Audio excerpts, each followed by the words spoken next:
Assalamualaikum warahmatullahi wabarakatuh. Pada sesi kali ini saya akan membahas tentang bagaimana sistem alur prosedur dalam pelayanan, khususnya adalah di unit rekam medis ya. Dalam hal ini, yang sebelum saya masuk ke bagaimana membuat alur prosedur pelayanan, kita harus pahami dulu tentang bagaimana sistem registrasi dan identifikasi pasien itu sendiri. Nah, maka yang harus kita pahami adalah kita harus tahu bagaimana proses atau alur prosedur dalam pendaftaran pasien atau registrasi. Kemudian juga tata cara atau hal yang perlu diperhatikan saat kita melakukan identifikasi. Yang pertama adalah bahwa Anda harus memahami registrasi itu tidak hanya sekedar mendaftar saja. Yang terkadang banyak kesalahan di masyarakat kita bahwa registrasi itu ya hanya sekedar pendaftaran. Namun karena Anda seorang tenaga di rekam medis, maka Anda harus memahami bahwa registrasi itu tidak hanya sekedar Anda mendata orang, tapi bagaimana di situ Anda harus mampu melakukan semacam identifikasi yang jelas, kemudian capturing data, atau dalam konteks ini adalah melakukan capturing data yang baik, kemudian storing data yang baik, dan bagaimana melakukan processing data yang baik pula. Maka dalam konteks kegiatan ini diperlukan adanya sebuah alur prosedur yang pendaftaran yang baik. Dalam hal ini adalah dia mudah untuk dipahami atau dilakukan atau diimplementasikan oleh seorang tenaga rekam medis. Dan yang kedua adalah ketika dia disampaikan ke customer atau kepada pasien, maka prosedur ini cukup mudah dimengerti sehingga pasien tidak merasa kebingungan, kemudian dia paham bagaimana prosedur pendaftaran di vaskes tersebut, dan artinya nanti akan berdampak pada tingkat kepuasan dari si pengguna itu sendiri. Nah, yang kita pahami bahwa dalam proses registrasi itu kita harus memahami dalam konteks teknis ya. Teknisnya adalah kita melakukan capturing data atau pengambilan data dari atau untuk pasien itu sendiri. Maka memang disitulah nanti hal-hal yang memang menekankan pada bagaimana penyampaian informasi, kemudian komunikasi atau service excellence, kemudian juga ketanggapan kita sebagai seorang petugas dalam memberikan pelayanan, itu menjadi kunci utama dalam konteks ini. Selain juga komunikasi sangat penting sekali ya dalam proses di kegiatan registrasi ini. Kemudian, ada beberapa hal yang harus kita pahami bahwa proses pencatatan dalam kegiatan pelayanan atau registrasi itu ya Anda bisa menggunakan dengan cara manual atau elektronik ya, tergantung dari kebutuhan atau media yang Anda gunakan untuk melakukan pencatatan di situ. Nah, disitulah nanti Anda harus memperhitungkan waktunya, karena seorang pasien itu melihat pelayanan itu berdasarkan pada tingkat kecepatannya. Nah, itu yang berbeda. Dimensi customer itu melihat sesuatu dari tingkat kecepatan. Begitu dia diberikan pelayanan, misalnya dia pasien lama, pasien baru, dia merasa cepat, maka dia akan mendapatkan kepuasan di situ. Beda dengan dimensi dari kita dengan kesehatan. Yang kita lihat adalah bagaimana memberikan pelayanan itu tepat gitu kan. Jadi kita melakukan pencatatan tepat, kemudian pemberian informasi yang tepat dan seterusnya. Artinya bagaimana nanti kita melakukan modifikasi, kemudian membalancing antara kecepatan dan ketepatan sehingga nanti memberikan dampak yang baik kepada pasien. Kemudian ya identifikasi juga penting. Ketika nanti saya sering mengatakan bahwa ketika Anda salah melakukan identifikasi, maka pasti ke belakang data-data yang akan disampaikan ya pasti akan salah gitu kan. Ambil contoh, ketika Anda itu salah mendata nama pasien, ya nanti dokumen ke belakang rata-rata ya pasti akan mengalami hal yang sama gitu kan. Artinya bahwa disinilah di front office, di bagian pendaftaran itu, hal yang paling penting yang harus Anda lakukan adalah di situ Anda bisa memberikan ketepatan dalam konteks ketelitian, kemudian pelayanan yang bagus, namun juga harus mempertimbangkan waktu dalam melakukan atau memberikan pelayanan, Jangan sampai kesan kita terlalu lambat dan terlalu lama sehingga menyebabkan pasien itu merasa pelayanannya kurang baik. Karena baik buruknya pelayanan di rumah sakit atau Fasiankes, baik itu puskesmas atau klinik, itu tergantung dari persepsi pasien saat pertama kali dia datang dan diterima di front office. Maka disitulah peran Anda sebagai tenaga rekam medis di bagian pendaftaran sangat penting sekali. Bagaimana membuat citra yang baik, image yang baik, sehingga orang ketika nanti mendapatkan pelayanan kemudian sampai dia pulang ya dia merasa puas dan senang. Nah, oke. Nah, hal yang Anda perhatikan adalah Anda semain prosedur, kemudian baru nanti Anda bisa melakukan desain atau diagram alur dalam sebuah proses kegiatan pelayanan. Banyak sekali jenis untuk proses kegiatan pelayanan alurnya. Ada proses kegiatan pendaftaran, kemudian pelayanan, kemudian proses misal kegiatan filing system, bagaimana alur prosedur tentang coding, alur prosedur assembling, alur prosedur indexing, dan alur prosedur yang lain, misalnya pelaporan, alur prosedur pengembalian rekam medis, alur prosedur penyimpanan dokumen rekam medis, dan lain sebagainya. Jadi banyak alur prosedur yang memang harus Anda lakukan. Maka saya mengatakan memang Anda harus memahami tentang bagaimana prosedur kerja di masing-masing unit ini, sehingga nanti Anda bisa melakukan prosedur dalam pelayanan atau pemberian pelayanan baik itu nanti kepada pasien secara langsung ataupun memang kegiatan Anda di back office ya, yang memang tidak langsung berinteraksi dengan pasien. Nah, untuk desain bagan nanti Anda bisa memakai beberapa aplikasi atau beberapa cara. Nanti salah satunya saya akan berikan tutorial sederhana menggunakan aplikasi Microsoft Visio ya, ini yang sering digunakan. Dan situlah nanti Anda akan mendesain bagaimana diagram atau alur prosedur kegiatan pelayanan di di Fasiankes itu sendiri. Saya kira itu ya untuk pengantar pada sesi kali ini. Nanti silakan Anda menyimak bagaimana tutorial pembuatan alur prosedur pelayanan di Fasiankes. Kurang lebihnya mohon maaf. Wassalamualaikum warahmatullahi wabarakatuh. Selamat menyaksikan. Baik, oke, kita langsung saja mulai sesi untuk tutorial bagaimana membuat diagram alur prosedur atau yang sering kita sebut sebagai workflow diagram atau flowchart diagram. Nah, ini kita sudah masuk ke tampilan Microsoft Visio. Kebetulan saya pakai yang 2007 dan 2013 ya. Nah, ini yang saya tampilkan yang 2007. Nanti Anda bisa download Microsoft Visio secara gratis. Nanti Anda bisa searching di Google, Anda cari itu download Microsoft Visio yang memang fungsinya adalah untuk membuat diagram alur, kemudian pemetaan dan interface ya, atau menggambarkan tentang prosedur sebuah kegiatan. Ini fungsi dari aplikasi Microsoft Visio. Dan dalam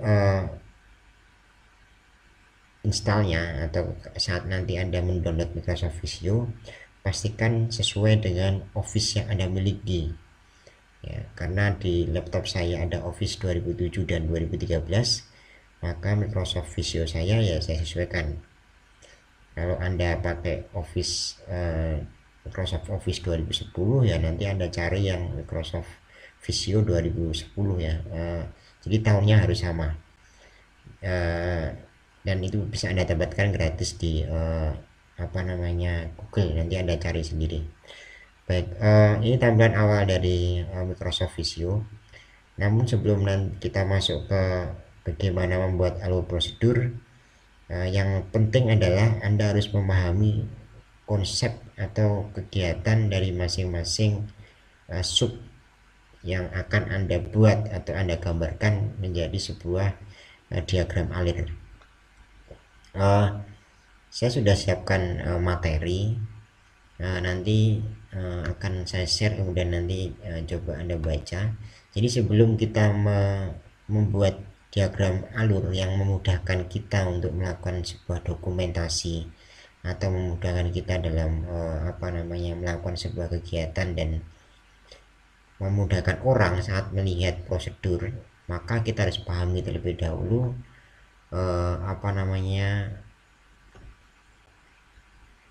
prosedur baku atau langkah-langkah kerja dari sebuah kegiatan. Yang pertama ini adalah kita harus pahami dulu tentang SOP. Kalau kita ingin melakukan atau mendesain diagram alur prosedur penerimaan pasien rawat jalan, maka kita harus pahami dulu tentang SOP atau standar operasional prosedurnya. Di sini ada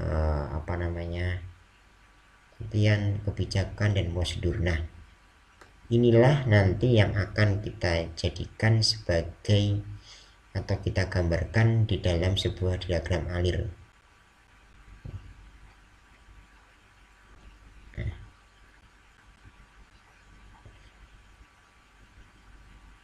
Maka penting Anda harus memahami prosedurnya. Contoh ini dimulai dari pasien datang di bagian admisi dan diterima oleh petugas admisi, kemudian petugas melengkapi form, petugas mencetak KIB, petugas pendaftaran menggunakan KIB dan seterusnya. Nah, inilah nanti yang bisa kita gambarkan sebagai kegiatan prosedur dalam proses penerimaan pasien. Sampai yang terakhir adalah petugas ini dan seterusnya ya, sampai kegiatan paling akhir. Kemudian ini, nah inilah yang tadi saya katakan bahwa prosedur tadi kita gambarkan dalam sebuah bagan dalam berbentuk gambar seperti ini. Ini yang kita sebut sebagai diagram alur prosedur. Kemudian sehingga memudahkan orang dalam memahami kegiatan. Ini ada kegiatan penerimaan pasien rawat inap. Kita harus pahami dulu prosedurnya seperti apa. Kemudian nah ini ada prosedurnya. Nah, prosedur-prosedur inilah yang nanti kita jelaskan dalam atau kita gambarkan dalam sebuah dokumentasi diagram alur. Artinya bahwa fungsi salah satu tugas Anda adalah bagaimana menggambarkan prosedur yang cukup detail itu dalam sebuah diagram yang memang sangat sederhana, namun tidak mengurangi informasi dan memberikan pemahaman yang utuh kepada customer ya, jika dia ingin mengetahui tentang prosedur kegiatan, dan juga memudahkan kita dalam melaksanakan sebuah kegiatan itu sendiri. Nah, contoh ini misalnya juga ada kegiatan prosedur penomoran rekam medis. Nah, kita bisa gambarkan diagramnya. Nah, ini contoh kalau kita mendesain menggunakan Microsoft Word, cuman cukup sulit ya karena kita harus menyesuaikan seperti ini. Contoh ini lagi kegiatan distribusi membawa KIB, QB dan seterusnya. Ini contoh desain yang dibuat di Microsoft Word ya, sangat sulit dan kita harus ya cukup banyak menyita waktu ya karena ini kita gunakan dengan cara manual. Nah, beda dengan kita menggunakan Microsoft Visio, maka akan sangat memudahkan kita dalam melakukan dokumentasi atau membuat diagram alur. Pertama adalah Anda bisa langsung pilih basic flow chart atau metrik di sini. Saya klik. Nah, di sini ada beberapa tampilan yang bisa kita gunakan untuk melakukan desain. Nah, di sini ada tombol atau simbol proses,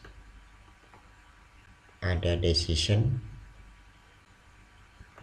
ada dokumen, ada data, kemudian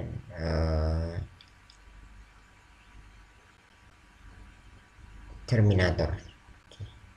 Nah, di sini ada banyak simbol, namun saya hanya menyarankan ada 5 simbol yang memang sering digunakan dalam desain diagram alur atau diagram alur prosedur. Yang pertama tadi adalah proses, ini menggambarkan sebuah kegiatan berlangsung. Kemudian yang kedua ada decision, yang dia berupa pilihan atau opsional.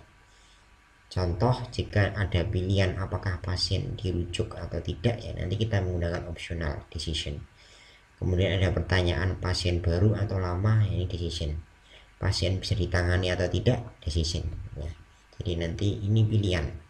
Kemudian ini dokumen menggambarkan misal tentang dokumen rekam medis, distribusi dokumen RM, cetak kartu dan seterusnya.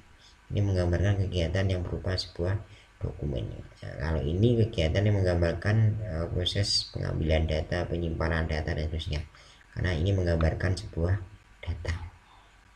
Oke, cara operasinya cukup mudah ya. Kita tinggal klik di sini, kemudian kita drag ya, kita tahan, kita lepas ya. Jadi kita hanya menggunakan metode drag saja. Oke, lepas.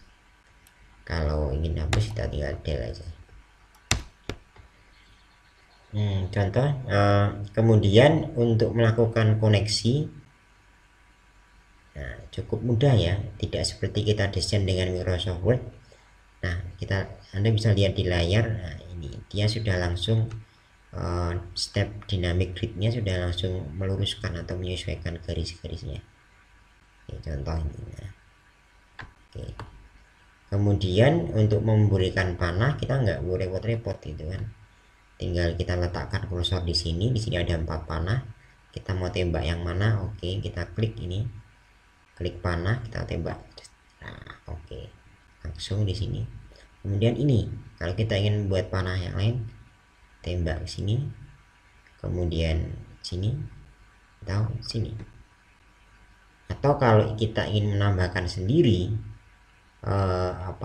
garis panahnya, kita bisa pindah dynamic connector di sini. Kita drag juga, letakkan di sini. Nah, dengan adanya tombol merah ini pasti dia posisinya ada di tengah-tengah dan pas ada di letak kunci atau inti dari panah ini, kan? Anda tidak perlu susah meluruskan. Kemudian kalau ingin kita gabungkan dengan simbol ini, maka kita tinggal klik ujungnya, kita tinggal, nah ini ya, karena dia sudah merah berarti kan dia sudah tepat konektornya. Gak usah repot-repot uruskan, yang penting dia ada tanda merah sudah pasti sesuai. Kemudian kita lepas. Sama mau saya linkkan dengan ini juga sama, saya linkkan dengan ini juga sama. Jadi saya tinggal klik kemudian saya tahan saja.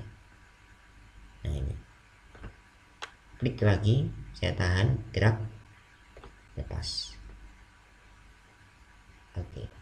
Oke, ya itulah cara kerjanya. Jadi cukup mudah. Kemudian kalau kita ingin melakukan penamaan, kita tinggal letakkan kursor di sini, kemudian kita double klik. Nah, kita bisa masukkan di sini. Nah, ini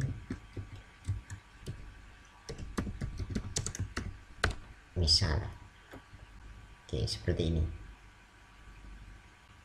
Baik, kita mulai saja dari yang paling sederhana. Masing-masing fungsi ya. Fungsi terminator adalah untuk memulai tadi.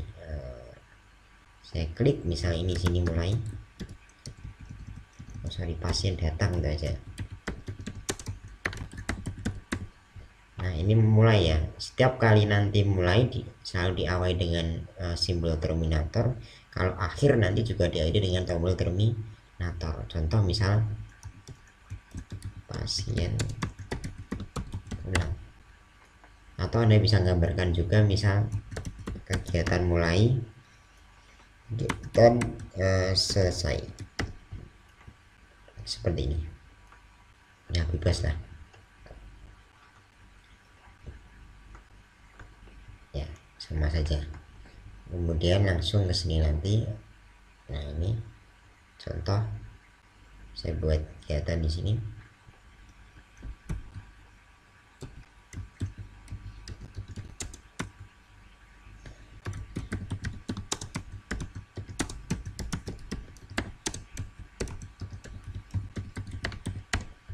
Nah, ini fungsi ini karena dia menceritakan tentang kegiatan ya. Pasien datang ke loket pendaftaran.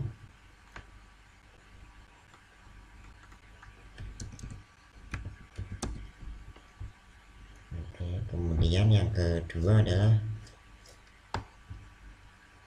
decision. Kenapa ada decision? Contoh misal,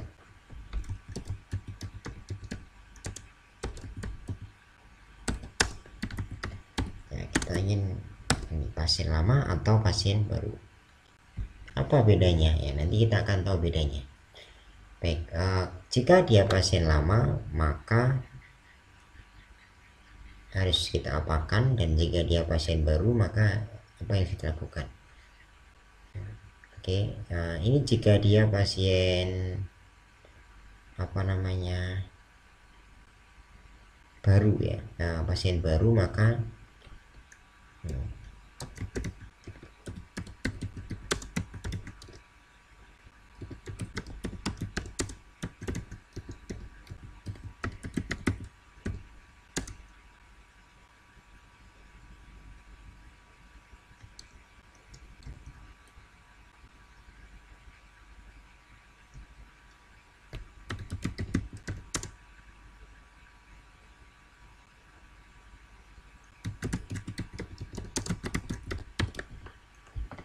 jika dia pasien baru maka petugas dapat melakukan pendaftaran untuk pasien baru, atau ya kita data ya dengan data yang baru.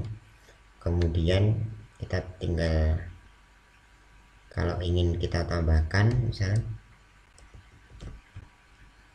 kita di garis bisa kita tambahkan, kita klik kemudian kita double klik ya, misal baru. Kalau pasien lama maka kita bisa langsung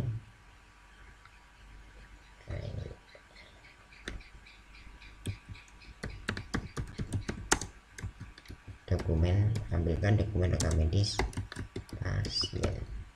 Kalau ini pasien lama, ini contoh saja, jadi hanya contoh untuk menggambarkan perbedaan fungsi dari decision itu sendiri. Oke, nah ini fungsinya. Atau nanti mungkin kita bisa ganti dengan data gitu kan. Nah, ini kita ambil data misal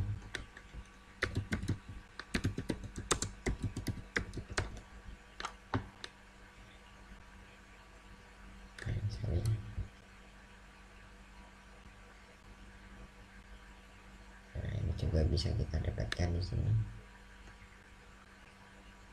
Contoh saja, ini contoh seperti ini.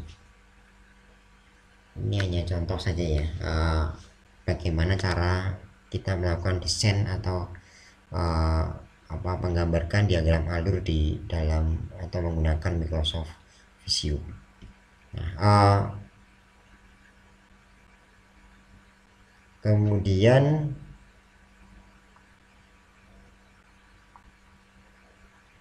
nah ini saya berikan contoh yang sudah jadi. Nah ini contoh juga. Nah ini contoh alur diagram or prosedur juga sama.